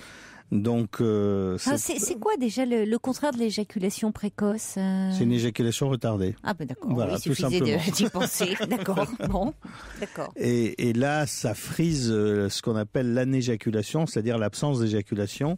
Et pour être plus précis, on appelle ça anéjaculation coïtale, c'est-à-dire lors de la pénétration. C'est-à-dire que cet homme-là, les hommes en général, arrivent plus facilement à avoir une éjaculation par masturbation, mais s'il y a pénétration, ça n'aboutit pas. C'est désagréable au bout d'un moment quand ça ne vient pas justement ou pas, Pat? Non, c'est pas désagréable quoi, mais à force ça retombe et tout compte fait, il s'est pas passé grand-chose. D'accord. Quoi. Oui, puis pour votre partenaire, évidemment, c'est lassant. Bah oui. Oui. Donc, en fait, tout le jeu, il est là-dedans, quoi. C'est par rapport à là ou au partenaire, c'est ça qui survient assez régulièrement. C'est à cause de l'autre qu'on s'en plaint soi-même, quoi. Et En fait, il faut savoir que l'éjaculation ou l'orgasme, que ce soit féminin ou masculin d'ailleurs, c'est toujours un réflexe conditionné. C'est-à-dire c'est une habitude qu'on a prise et qui devient une seconde nature pour nous. Et donc, si on a pris l'habitude de se masturber, d'avoir la verge serrée par la main, par exemple, avec telle ou telle rapidité du mouvement et sur telle ou telle partie de la verge, à ce moment-là, c'est ça qui va déclencher l'excitation, alors que s'il y a pénétration, on n'aura pas cette même finesse, je dirais, et le même côté serré de la main et le même mouvement et la rapidité du mouvement qu'il peut y avoir par masturbation. Ça, c'est la première chose. La deuxième chose, c'est que si on veut retarder le plaisir au début, pour faire durer le plaisir, pour que le partenaire ou la partenaire puisse profiter, entre guillemets, de cette érection durable, de ce fait-là, on s'oublie. Et si on s'oublie, quand on veut s'occuper de soi après, c'est trop tard. On est dans ce qu'on appelle la phase en plateau, c'est-à-dire qu'on est dans l'excitation forte, et ça peut durer, et on sent que même si ça durait 2 heures de plus, ça n'aboutirait pas. À la limite, on va abandonner par fatigue musculaire. Et ce que je conseille aux hommes... Bah oui. À ce point-là ? Bah oui, parce que 2 heures, il faut tenir. Bah ouais, c'est vrai que ça pourrait durer longtemps. Voilà, non, exactement. mais ça me fait rire. Oui. Abandon par fatigue musculaire. Bah voilà. Mais pourquoi des anxiolytiques ? Pourquoi le médecin prescrit ? C'est parce que c'est lié à l'anxiété, ce symptôme-là ? Non, mais parce qu'en général, on est anxieux du fait que ça vienne pas. On sent que du côté qu'en face, que du côté partenaire, il y a de l'ennui, commence à souffler, commence à dire alors ça vient, et toutes les moindres mots, tous les moindres mots qui sont dits à ces moments-là, c'est un frein à main qui est mis, quoi. Ça ne fait que bloquer un peu plus le système. Or, idéalement, tout à l'heure, je disais que pour que ça marche bien dans un couple, c'est qu'il faut avoir un égoïsme partagé. C'est-à-dire que chacun se concentre sur lui. C'est très vrai quand il y a un problème d'éjaculation retardée. C'est-à-dire qu'un homme qui a du mal à éjaculer, il ne pourra éjaculer qu'en se concentrant sur lui-même et pas du tout sur le ou la partenaire. À partir du moment, donc quand vous êtes en plateau et que vous savez que ça va durer longtemps, à ce moment-là, vous stoppez. Et vous recommencez 2-3 minutes après, pas pour recommencer un rapport, simplement pour vous remettre dans les starting blocks, recommencer à respirer tranquillement et ne pas vous fatiguer. Et là, vous vous concentrez que sur vous. Et si vous vous concentrez sur vous, que ce soit au niveau de la verge, dans telle ou telle zone de la verge qui est plus ou moins sensible, et ou surtout au niveau du fantasme. L'homme a une sexualité très cérébrale, très visuel mentalement, et à partir du moment où il y a les fantasmes qui accompagnent son excitation, il pourra d'une part être stimulé à l'intérieur de lui par ces fantasmes-là, et la deuxième chose, c'est que comme on ne peut pas penser à deux choses en même temps, ça vous empêchera de penser à ce qui vous bloque. Les hommes ne peuvent pas penser à deux choses en même temps, mais les femmes, je vous assure, elles peuvent, docteur Mimoun, elles peuvent. Au moment, non, on ne peut pas penser à deux choses en même temps, en tout cas par rapport à l'excitation, y compris pour la femme. Et donc l'idée de base, c'est, mais il faut, pour ne pas penser à deux choses en même temps, il faut être complètement envahi, je dirais, par le fantasme. Et c'est pour ça qu'idéalement, ça marche encore mieux si jamais il peut y avoir un jeu avec le ou la partenaire. C'est-à-dire que s'il y a un fantasme stéréo à deux voix, là, le fait que l'un dise quelque chose et l'autre dise quelque chose, quelquefois, il y a, par exemple, des partenaires femmes qui arrivent à rentrer dans ce jeu-là et à lui raconter quelques petites choses qui l'excitent lui. Et là, tout d'un coup, ça passe de 0 à 20 tout de suite. Lui qui durait pendant 2 heures, elle lui dit 3 mots et il y en avait une, c'était le plus remarquable. Elle lui dit « viens », rien que « viens ». Mais avec un certain ton et une certaine voilà. Et du coup il partait intonation et tout, et il partait tout de suite. Il comprenait pas. Il dit j'ai été surpris par ce débarrage brutal. Mais il faut que ça rentre dans ce jeu-là, quoi. Comme je l'ai dit, si on arrive à rentrer dans le jeu, alors que si on essaye à tout prix de se dire il faut que je m'entraîne à éjaculer facilement, etc., là on se met la pression et on va freiner le processus. Oui, donc il ne faut pas être dans un côté trop, du coup là pour le coup mécanique, endurance, il faut remettre du jeu, de l'érotisme, du fantasme. Pour être plus précis encore, et dernier exercice entre guillemets que l'on pourrait donner, par exemple, le fait qu'il y ait parallèlement à la pénétration, si l'homme introduit un doigt pour plaquer la verge contre les parois du vagin ou de l'anus, etc., à ce moment-là, le fait qu'il y ait cette stimulation à l'intérieur du conduit et avec la stimulation de la verge, ça va renforcer son excitation à lui. Et si c'est le ou la partenaire qui le fait en même temps, ça devient un jeu sexuel de plus. En clair, plus on intègre des jeux fantasmatiques en même temps que ce que l'on ressent, les choses se passeront mieux. Bon, Pat, à vos fantasmes. De rien. On va essayer. Voilà. Bonne soirée. Bonne soirée.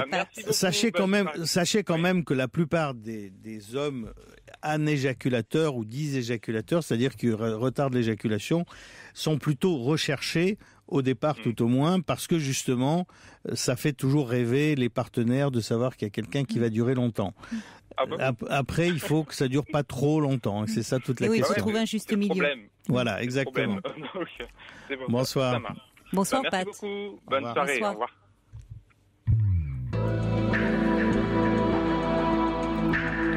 Toutes vos confidences à Caroline Dublanche au 39 21. 39 21. 34 centimes la minute. Alors, on n'avait pas encore parlé de fantasmes, il était temps à minuit 32. Justement, les hommes et les femmes ont-ils les mêmes fantasmes ? Non, mais ils peuvent être complémentaires, heureusement. Quels sont les plus courants chez les uns et chez les autres ? Alors, le fantasme le plus courant, qui est publicité par toutes les enquêtes sur le fantasme, c'est chez l'homme, c'est d'avoir 2 partenaires femmes. En même temps. D'accord, ça c'est le numéro 1. D'accord. Voilà.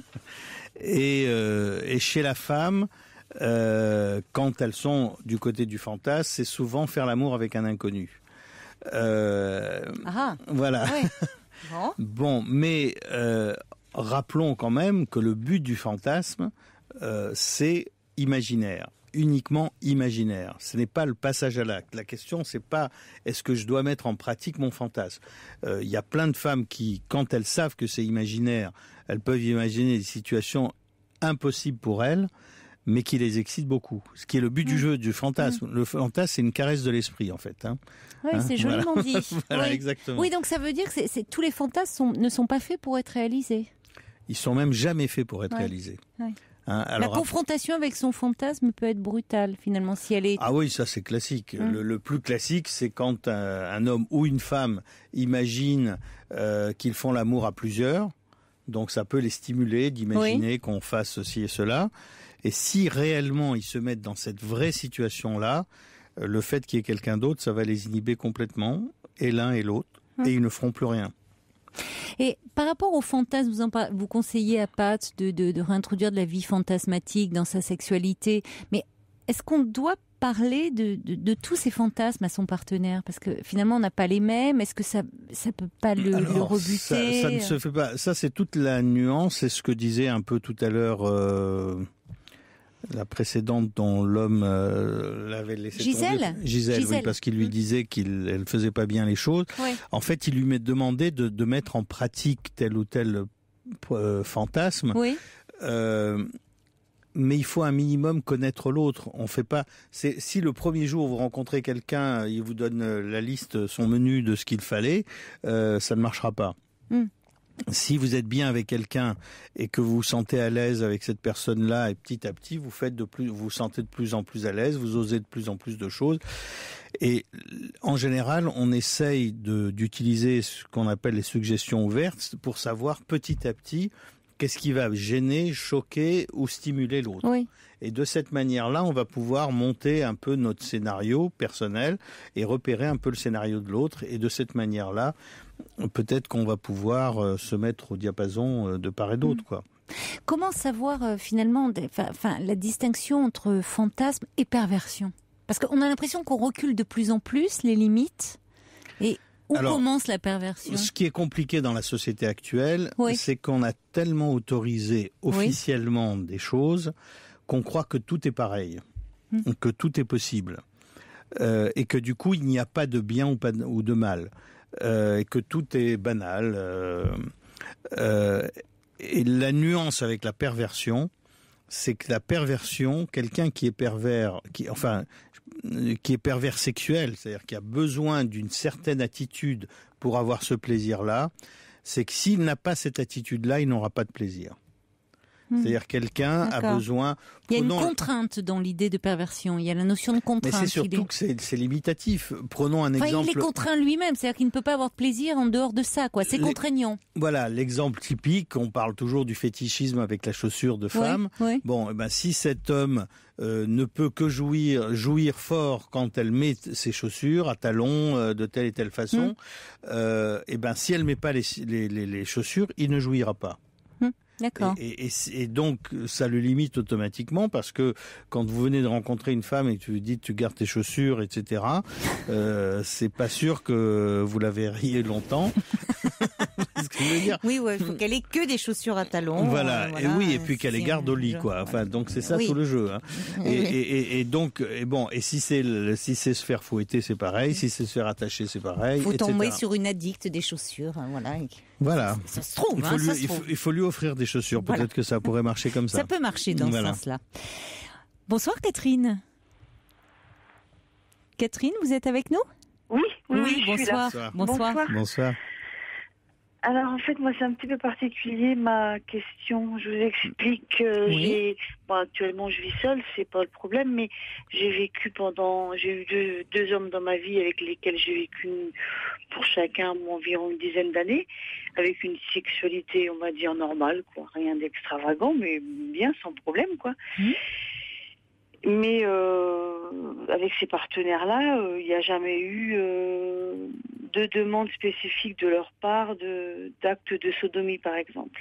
Oui. Donc je voulais savoir si c'était une pratique qui était relativement courante ou pas, qui était relativement acceptée par les femmes ou pas du tout. Parce que ce qui m'a beaucoup surpris, c'est que après ces deux histoires que j'ai eues, j'ai rencontré après quelqu'un que j'ai vu une fois, en fait, dans ma vie, avec lequel j'ai eu des rapports sexuels et qui, lui, direct, pour lui, c'était quelqu'un d'expérimenté visiblement. Et lui, direct, en fait, il a très l'habitude de pratiquer ça et je me suis laissée faire sans connaître du tout. Et ça m'a étonnée, quoi, de ne l'avoir jamais fait avec les hommes avec qui j'ai vécu relativement longtemps, et avec lesquels j'avais une sexualité épanouie, et de m'être laissé faire là avec cet homme-là que je connaissais pas, que j'ai jamais revu après d'ailleurs. Oui. Donc, mais est-ce que finalement cette pratique vous a plu ou non ? Oui. Disons que ça m'a surpris quand même un peu parce que j'étais pas habituée, voilà. Donc surpris. Mais une fois la surprise passée, est-ce que vous avez éprouvé du plaisir ou pas ? Est-ce que ça a été agréable, désagréable ? Moyen, on va dire. Moyen. Oui. Mais pourquoi ? Parce que finalement, vous dites, vous culpabilisez parce que vous ne l'avez pas pratiqué avec les hommes avec qui vous êtes resté longtemps en couple, mais ils ne vous l'ont pas demandé non plus. Non. Semble-t-il, vous ne leur avez pas refusé, ils ne vous l'ont pas demandé, donc eux, c'était pas leur désir, leur souhait, leur fantasme. Il y avait des petites tentatives parfois, mais qui étaient restées vaines, on va dire.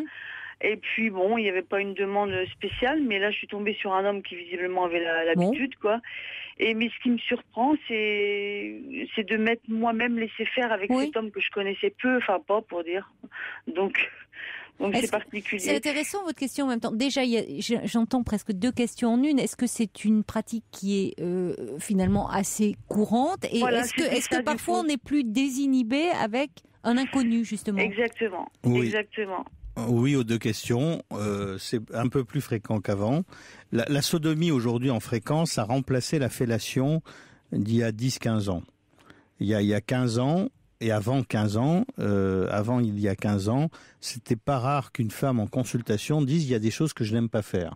Et quand elle disait ça, c'était la fellation. D'accord. Maintenant, plus aucune femme dit ça. Ça ne veut pas dire qu'elles le font toutes, mais ça veut dire que c'est pas le problème. Mais si une femme devait dire il y a des choses que j'aime pas faire, la plupart du temps, ça serait plutôt la sodomie.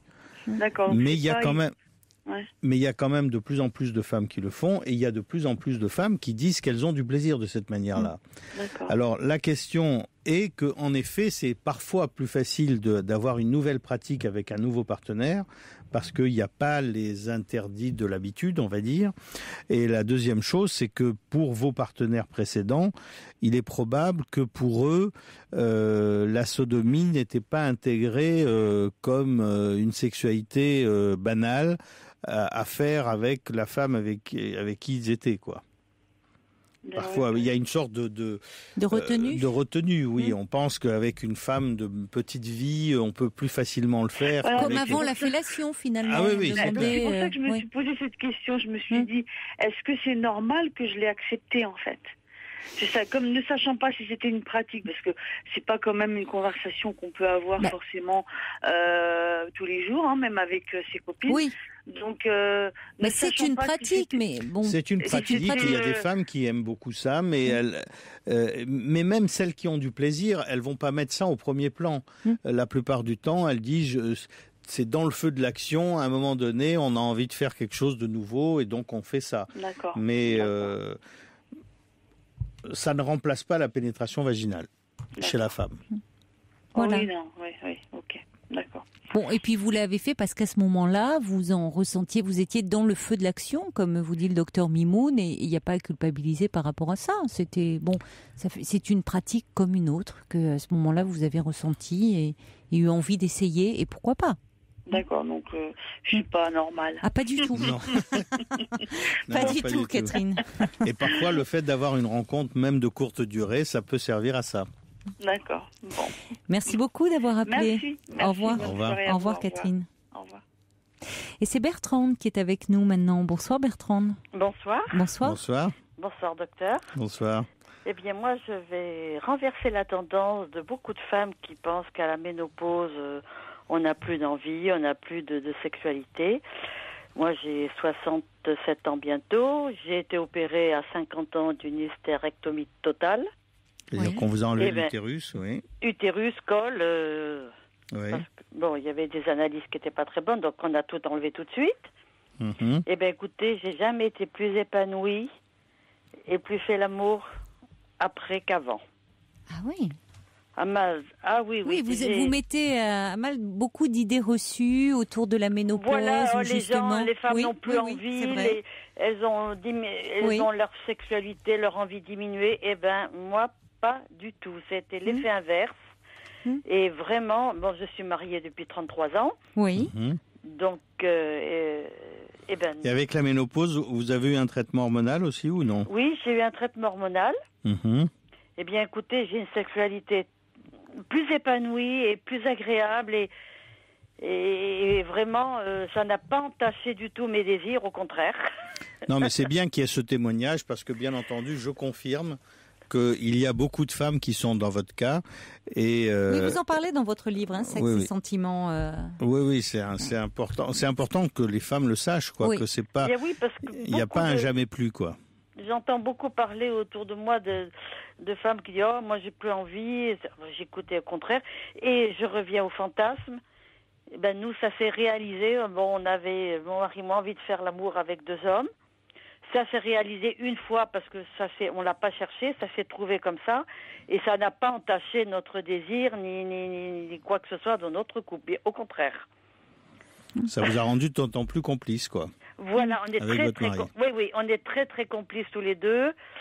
Il sait ce que j'aime, je sais ce qu'il aime, et puis bon, on change, on a des petits jeux aussi.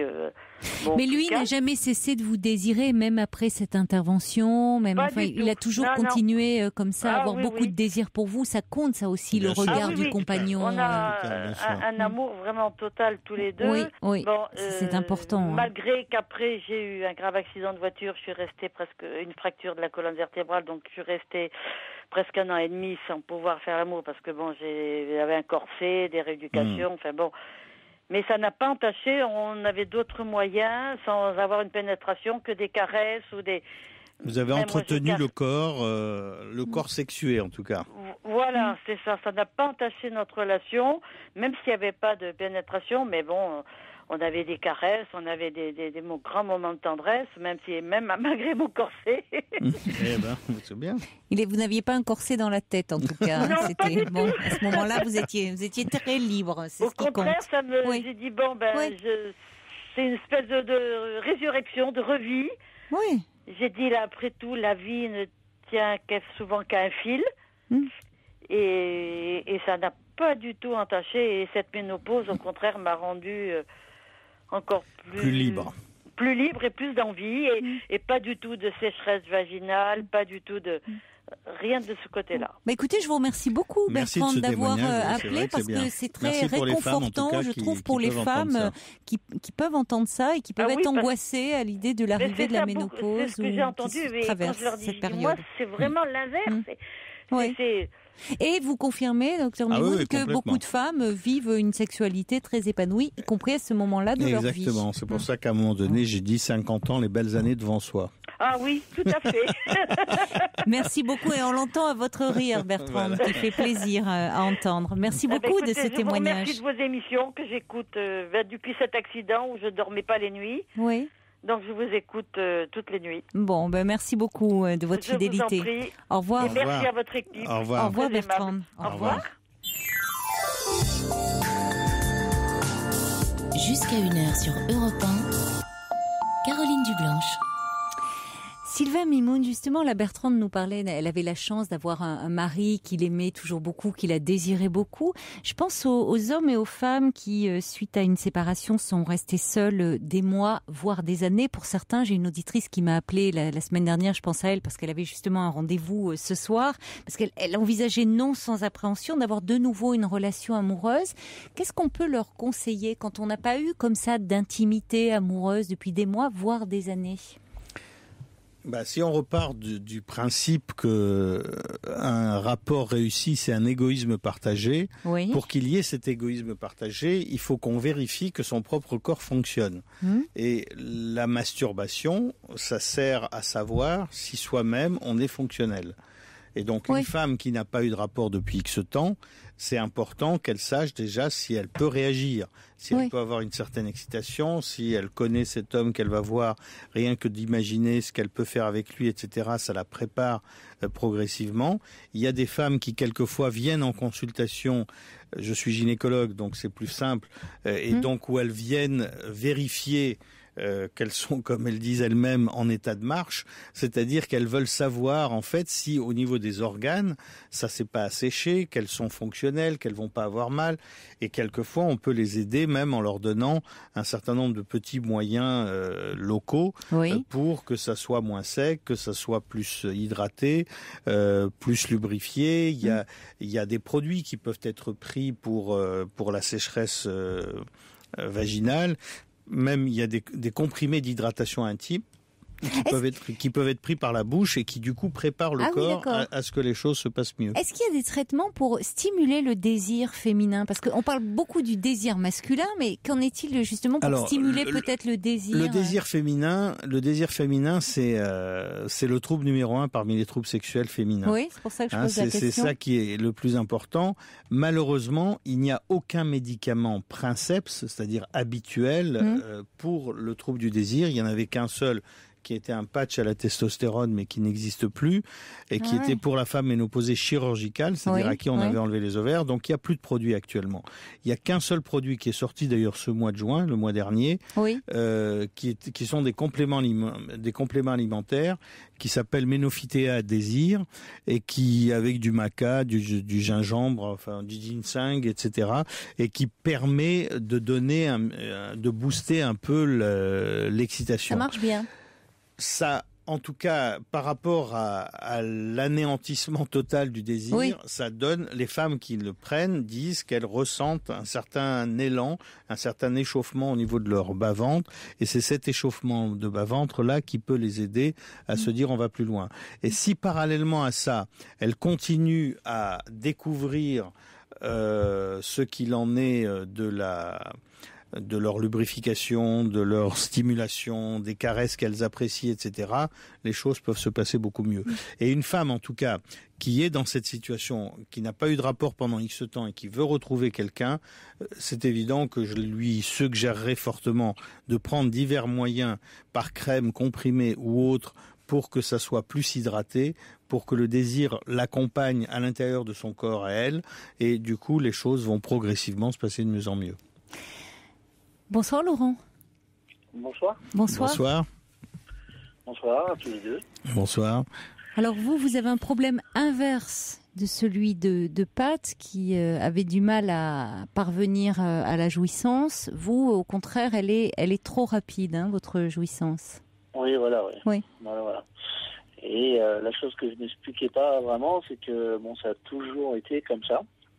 Je vis en couple et j'ai eu une relation extra-conjugale et là ça se passait complètement différemment où ça durait beaucoup plus longtemps et c'était un rapport correct et ce que j'arrive pas à avoir dans mon couple. Donc oui. Je voulais savoir. Et vous avez quel âge là? 40 ans. D'accord. Mais ça a toujours été comme ça. C'était dans des relations extra-conjugales, vous arrivez à durer plus longtemps, mais dans votre couple. J'en ai qu'une seule, j'en ai pas eu beaucoup. D'accord. Bon. Non, mais ça dure vraiment, c'est très rapide, alors que ça se passait bien. Votre femme s'en plaint? Oui. D'accord. L'histoire du rapport extra-conjugal qui se passe autrement, ça montre simplement à quel point l'émotion est liée à cette éjaculation rapide, qu'on appelle précoce.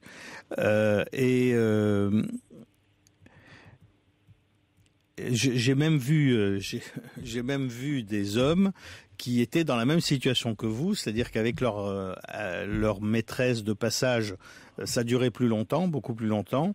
Puis finalement, après, ils ont quitté leur femme, ils se sont mis avec leur maîtresse et c'est redevenu rapide fois qu'ils étaient... quand elle était en position de femme, d'épouse. Voilà. Oui. Même si c'était pas marié, mais enfin, ils vivaient ensemble. Et donc, tout ceci pour dire qu'il y a la part émotionnelle qui est très essentielle là-dedans. En général, on sait que l'éjaculation précoce vient surtout parce qu'il y a beaucoup d'anxiété ou un trouble plutôt psycho-émotionnel. Mais la particularité de ce symptôme, c'est que plus le rapport se passe comme ça avec quelqu'un, plus on se conditionne à cela. C'est-à-dire plus le corps s'habitue à ce que, quand on est en contact avec cette personne-là, c'est-à-dire votre femme, à ce moment-là, de manière automatiquement, toute l'organisation tant physique que psychologique de votre tête et de votre corps font que ça va vers l'éjaculation rapide. Et le but du jeu, de tous les moyens, que ce soit psychologique, médicamenteux ou autre, c'est d'arriver à changer le réflexe, c'est-à-dire que cette habitude répétitive devient un réflexe et il faut qu'on change le réflexe pour que ça soit pas rapide et que ça soit progressivement de moins en moins rapide. Auprès d'un sexologue, auprès d'un... Alors aujourd'hui, depuis quelques mois maintenant en France, il y a un produit, c'est le seul produit d'ailleurs qui est l'AMM, c'est-à-dire l'autorisation de mise sur le marché pour l'éjaculation précoce et qui existe à 30 et 60 mg. En général, il faut commencer à 30 d'abord et si ça suffit pas, on prend du 60 et ça se prend ponctuellement, c'est-à-dire 1 heure avant un rapport. De façon à ce qu'il y ait cette mise à distance de l'éjaculation et le fait que l'homme, grâce à ce médicament-là, arrive à mieux sentir le seuil à ne pas dépasser, ce qui est le problème propre de l'homme éjaculateur précoce, c'est qu'il ne sent pas le seuil à ne pas dépasser. Quand il sent quelque chose, il est déjà de l'autre côté de la barrière et il faut pouvoir l'aider à agir avant la barrière.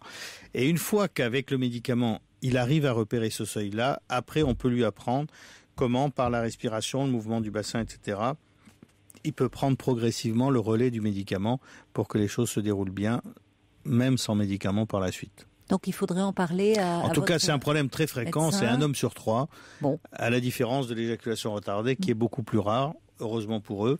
Mais voilà, mais ça se traite, donc c'est dommage de laisser ça comme ça. Oui, donc consultez Laurent, parlez-en et faites le point. D'où ça vient, c'est l'anxiété. Voilà. Bon. Et l'anxiété, d'où ça vient, c'est la vie. Ça relève plus du psy. Merci en tout cas et bon courage à vous. On va terminer très vite avec Jean-Jacques. Bonsoir Jean-Jacques. Bonsoir. Bonsoir. Non, je vais pas raconter ma vie, je vais essayer de faire très vite. Oui, parce qu'on est à la fin de l'émission, donc voilà, je vous remercie exactement. d'être concis. Exactement. Donc moi j'ai été opéré d'un cancer de la prostate en 2001.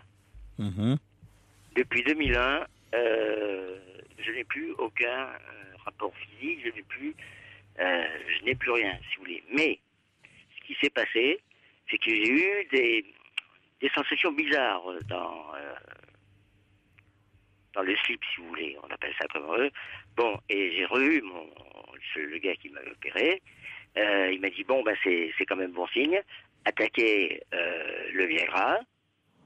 Mais de toute façon, si vous n'avez pas une aide extérieure féminine, bon, ben, vous n'y arriverez jamais. Et le problème, c'est que j'en suis toujours au même point. Je n'ai pas d'aide extérieure. Oui, mais ça, c'est la quadrature du cercle. C'est vrai que si vous avez une aide, ça va être une vraie aide. Et vous vous dites, si je suis sûr de ne pas fonctionner, je ne chercherai pas une aide. Oui, mais toujours, mais je la cherche toujours. Mais bon, ma femme a l'air de déclarer forfait. Votre femme? Oui. Oui, ça c'est un autre problème assez fréquemment rencontré. Ce que l'on peut dire en tout cas, c'est que le protocole habituel après le cancer de la prostate, c'est qu'on essaye de faire des injections intracaverneuses, c'est-à-dire des petites piqûres dans la verge pour simplement oxygéner le corps caverneux. C'est-à-dire c'est comme une éponge, le corps caverneux. Si cette éponge devient souple, elle absorbera bien le sang qui arrive. Et si on fait ça, même avant tout rapport, ça permet d'auto-entretenir cela. Donc si le conseil que je pourrais vous donner, c'est d'aller voir un doppleriste, quelqu'un qui a l'habitude de voir ça, un andrologue qui s'occupe de ces problèmes-là pour voir comment vous faire la petite piqûre et voir un peu comment ça fonctionne, déjà comment votre organe fonctionne. Et une fois que l'organe fonctionne, après vous pourrez vous autoriser à voir ce que vous avez envie de faire ou ne pas faire avec une telle ou une telle. Mais c'est vrai que si vous attendez chez vous les bras croisés, il ne se passera rien. Malheureusement.